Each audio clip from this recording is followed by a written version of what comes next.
So my professor tasked me with the challenge of documenting my quarantine experience. As a student, I have a lot more free time than I usually would. So with my quarantine, I thought that maybe I'd be taking this time to learn the guitar and become the next Taylor Swift. Learn to tap dance because I bought some $20 tap shoes on Amazon, which I have not put on my feet yet. Write the next great American novel. I used to love to write as a child, and I always claim that I don't have time to do it. But no, instead, I spent my quarantine disappointing my parents by downloading an app meant for 15-year-olds and trying to impress a bunch of teenagers all day. If you look at the top list of TikTok influencers, I don't quite fit in there. I couldn't make a career out of dancing on TikTok like these teenagers do. I took a look at that and I realized my face was not nearly symmetrical enough. My figure was not nearly svelte enough to become the next Charli D'Amelio, and so I would have to put in effort. I chose to make kind of Vine-style comedic TikToks, which my sister was very confused about because I'm notoriously unfunny. That's sad. So when it came to making my first video, I thought I knew what it takes to knock it out of the park. I used a popular audio, popular trend, and put kind of a spin on it that I hadn't seen before at least. I posted it. It did not do so well. It, as the kids say on TikTok, flopped. So I kept making content, and to be honest, my life revolved around TikTok for a few weeks. You get such a sense of validation when you post and then you see that your likes go from 0 to 1 or 2. I was hooked. And so, needless to say, I was shirking some of my other responsibilities in favor of TikTok.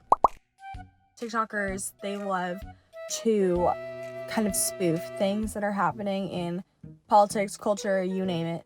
And so obviously with the coronavirus going on right now, that was definitely a very hot topic in TikTok. I know I was, and some of my friends were getting frustrated at the misinformation that was being spread in the media. And I know my mom, at least, she is telling me, take all this vitamin C, drink water. And while those are great things to support your immune system, it's not exactly proven to specifically battle COVID-19. I am not trying to make light of the people who are suffering and who are actually dying of the coronavirus. The purple flames and the dancing may seem a bit flippant, but the format of it all is actually a pretty well-known TikTok trend that people use to address ignorance or, I guess, insensitivity when it comes to social issues, LGBTQ issues, the environment, things like that. Another TikTok that weighed heavily on my mind is not one that I posted, but it was definitely something that I was internalizing a lot and kind of struggling with. As a student, I am very fortunate that school really is my only obligation. I don't work. I am immunocompromised, so yes, I stay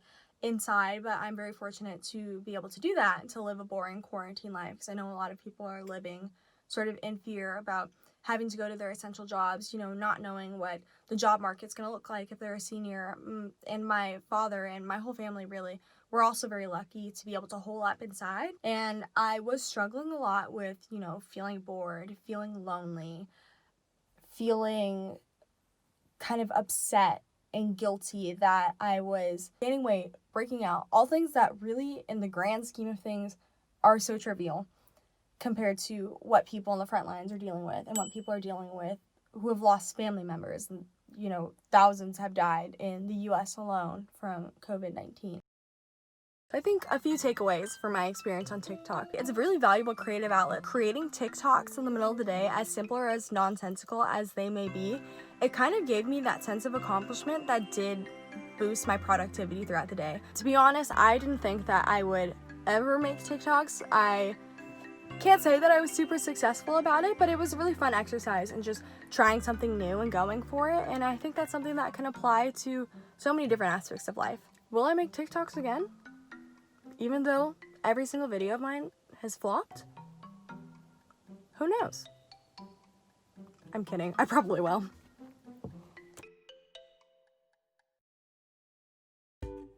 Hi everyone, on this episode of Cooking Mama, Mama Kim will be showing you how to make Korean instant ramen.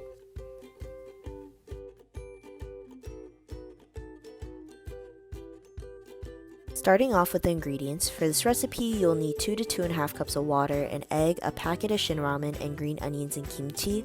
The green onions and kimchi are optional, but they definitely add a lot of kick to the ramen, so it is highly recommended.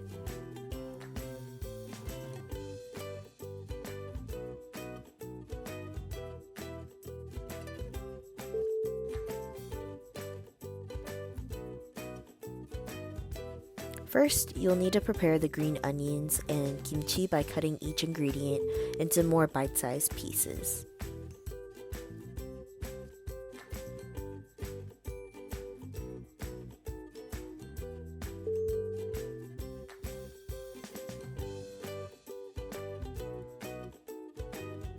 The next step is to pour the 2 to 2.5 cups of water into the pot.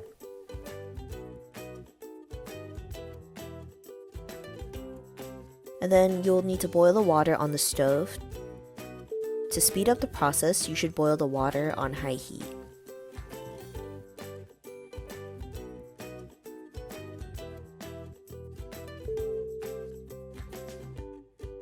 After 5 to 10 minutes, the water should be boiling, and that's when you put the noodles into the boiling water.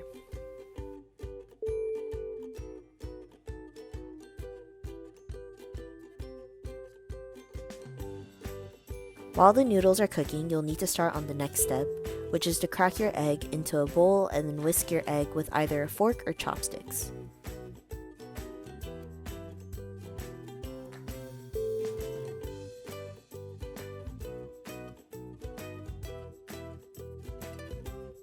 After that, you'll need to stir the noodles until the noodles are soft yet firm. The noodles do cook quickly, however, so make sure to keep checking on the noodles once they're in the boiling water.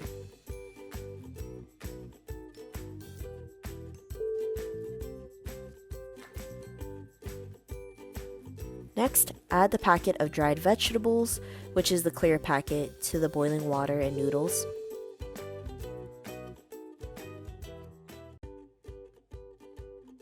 And then add the soup packet, which is the silver packet, to the pot.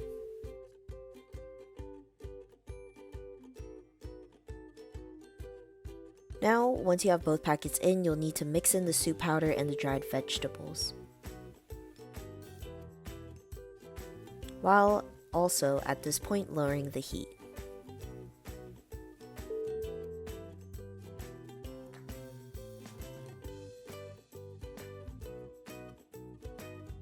Once the broth turns orange, you can add in the whisked egg from earlier, and then you'll just need to stir and incorporate the egg into the ramen. Make sure to do this step on low heat because you don't want to overcook your noodles.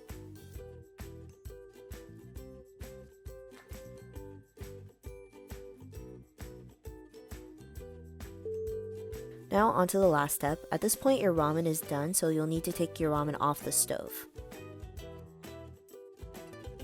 And you'll just need to pour the finished ramen into a bowl.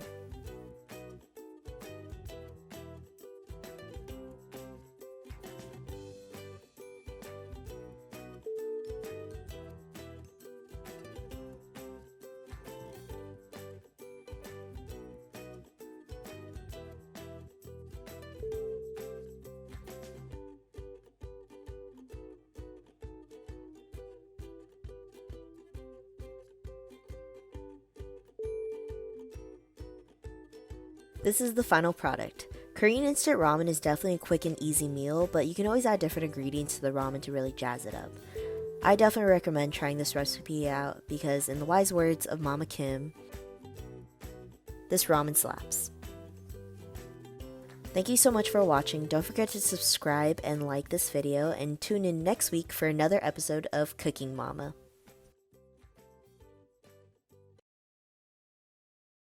This is recording too. Okay. Tape 1!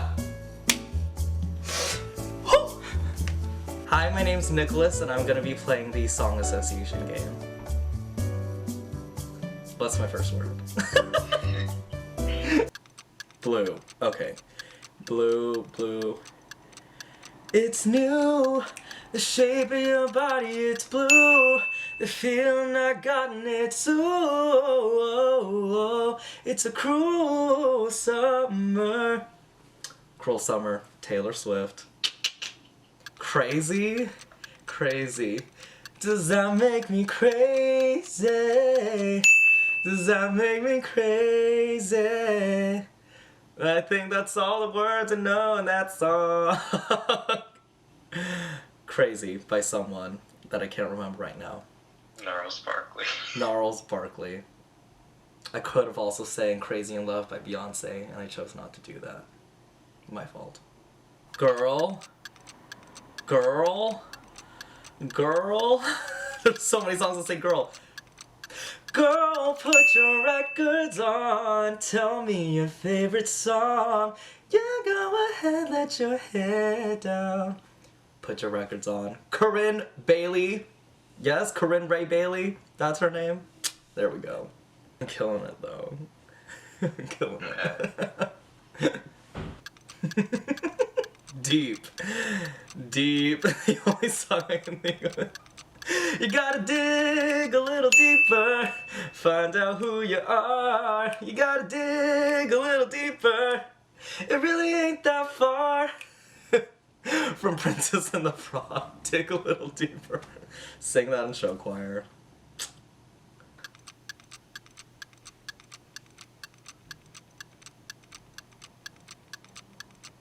It started with a whisper, and that was when I kissed her, and then she made my lips hurt, and everybody talks bad. Everybody Talks by whatever their name is, Neon Trees. I failed that one, damn it. First. For the first time in forever, there'll be magic, there'll be light. For the first time in forever, I'll be dancing through the night. Don't care if I'm elated or gassy, because I just got that question right. For the first time in forever. Frozen!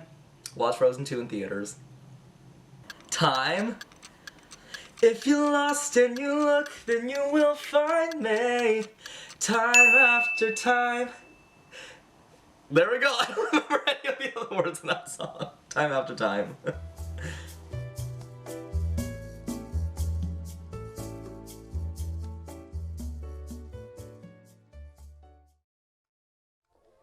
Every year on the exact same day, my dad will show up to our house door bright and early in the morning, holding tree branches he had just cut from the forest nearby.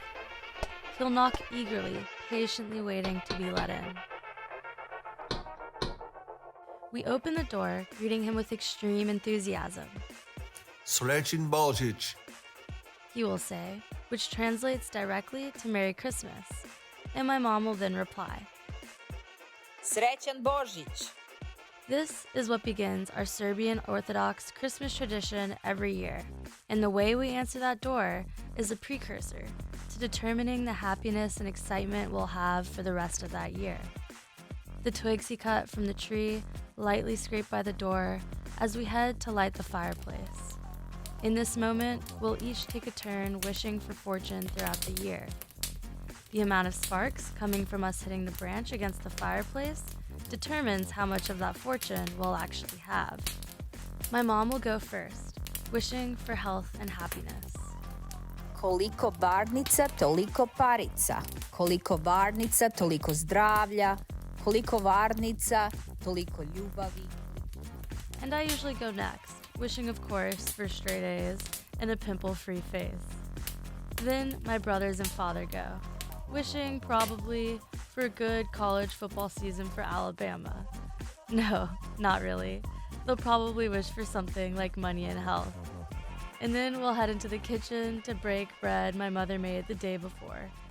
Traditionally, only a coin is placed inside to signify fortune. But my mom, of course, didn't want any of us to feel left out, so she started adding more. Something red for love, green for health, and on, just so my brothers and I all felt included. We turned the bread with anticipation.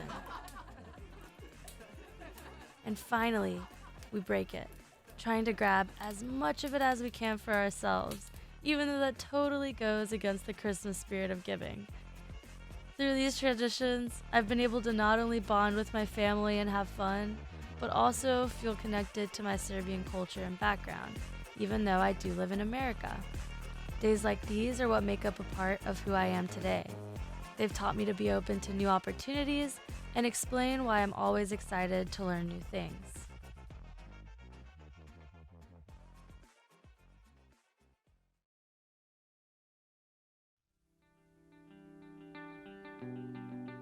For many people, moving to the United States represents one of the biggest life opportunities.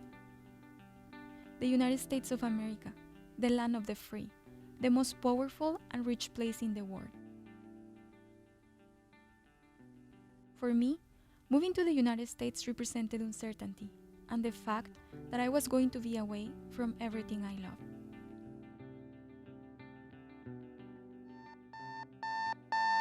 The day arrived. My alarm sang at 5 a.m. and I woke up holding my covers like a little girl, scared of what was coming. Soon, I heard my mom's voice. Lorena, ya estoy lista, ya nos tenemos que ir. Sí, ya voy. Lorena, are you ready? We have to go. I dressed as fast as I could and I checked my little suitcase one more time to make sure that I had everything I hold dear. I looked around my bedroom and closed the light, leaving behind what had been home my entire life. My family and I rushed to the bus stop and our 20-hour trip to the US-Mexican border started. We arrived in Ciudad Juarez, where the immigration office is located, just some hours before our green card interview. The building was crowded. Hundreds of confused people looking around and asking questions, trying to understand what they had to do before having their interview. And then, it was our turn. But our interview ran smoothly, and our application was approved right away. With a bright smile, the immigration officer welcomed us to the U.S. Bienvenidos a los Estados Unidos de América, he said, trying to speak Spanish. My stomach hurt. It was the first time I wanted someone to tell me, sorry, you can't come here. My mom, my two brothers and I walked out of the office. I nervously looked at my dad and told him that everything had worked out well. My father's efforts had been worth it. The years he was away from us, working to bring us to the US with him, were worth it. We were walking to the unknown, but we were finally together. We walked through the border, and I realized right away how different Mexico and the US were. From the crowded and narrow streets of Ciudad Juarez, with hundreds of people rushing here and there, to the desolated city of El Paso, with wide streets and fast food restaurants in almost every corner. I was finally in American land. It all felt unreal. Suddenly, I was on the other side, the country that so many people wanted to be in, but all I wanted to do was to run back to Mexico. Instead, another 17 hours bus trip from El Paso to Los Angeles was waiting for me. The start was very hard, but here I am now, 7 years later, amazed by all the opportunities this country has given me. Time has shown me that the things you are most scared of can become the things you love the most, and that the unknown, without a doubt, can also become home.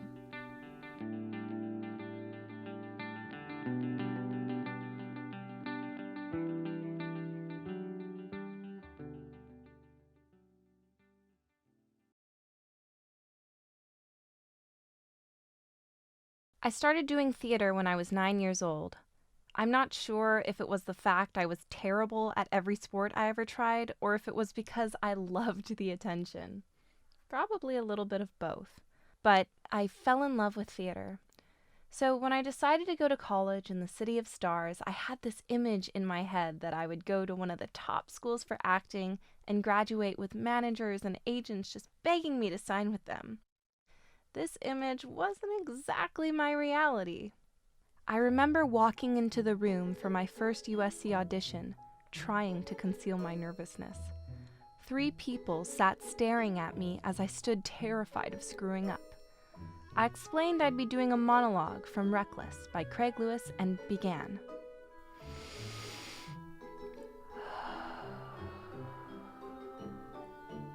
You always see people getting puppies for Christmas, and you never see anyone having to pick up the shit or get hit by— Hold on. the director said. Can you do this moving around the room? I really want to see you living in the space. And instead of talking to someone right in front of you, I want you to pretend that person is one story above you. Shit.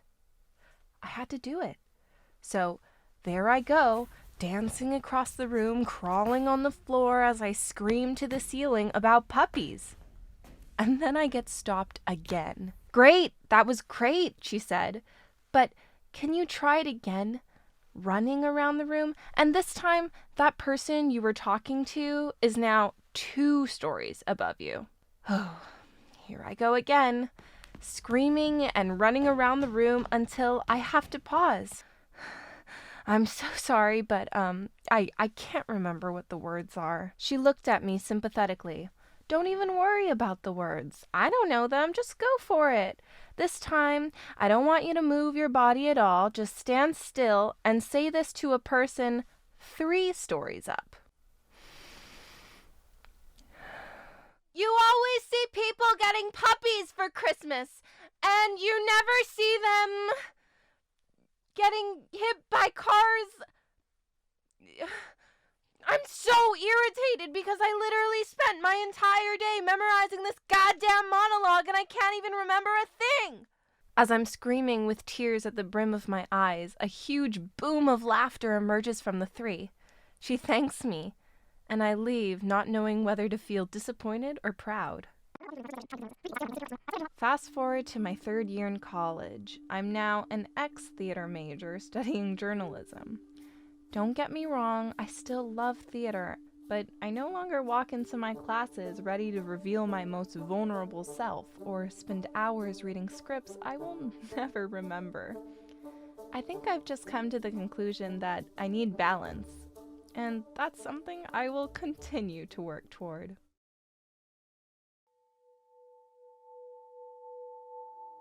When I was little, I used to have this recurring nightmare. It'd always start with me walking down the street, looking into storefront windows, when all of a sudden I'd see the reflection of this creepy-looking man behind me.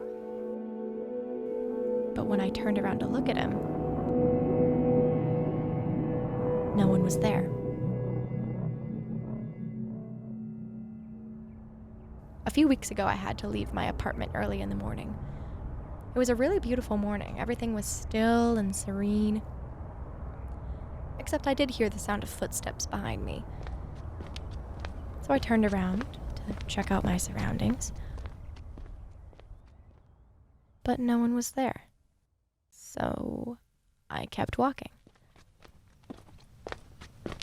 And I heard the footsteps again. But this time when I turned around, it was just in time to catch one pair of legs hopping behind a bus stop to hide from me. And in that moment, I felt my fight or flight instinct kick in, and I bolted down the street. And this man started chasing me. And I knew I could never outrun him. So when I saw this restaurant at the end of the block attached to an apartment complex, I cut across the parking lot and I ran up to the door and I pulled on it. But it was locked. And now this man had me cornered, and I didn't know what to do. I was preparing to use what little kickboxing training I have and fight this guy, when suddenly this woman hopped out of her car in the parking lot, and she had a key to the apartment, and she let me in the gate, and we slammed the gate shut in this guy's face, and it felt great. I mean, it was absolutely terrifying, and I spent the next 5 minutes just thinking about this whole situation and thinking about all those theories about dreams that I used to learn about in psychology class. And I always remember learning about this one theory about how dreams can prophesize the future. And I never believed it. It didn't seem real to me.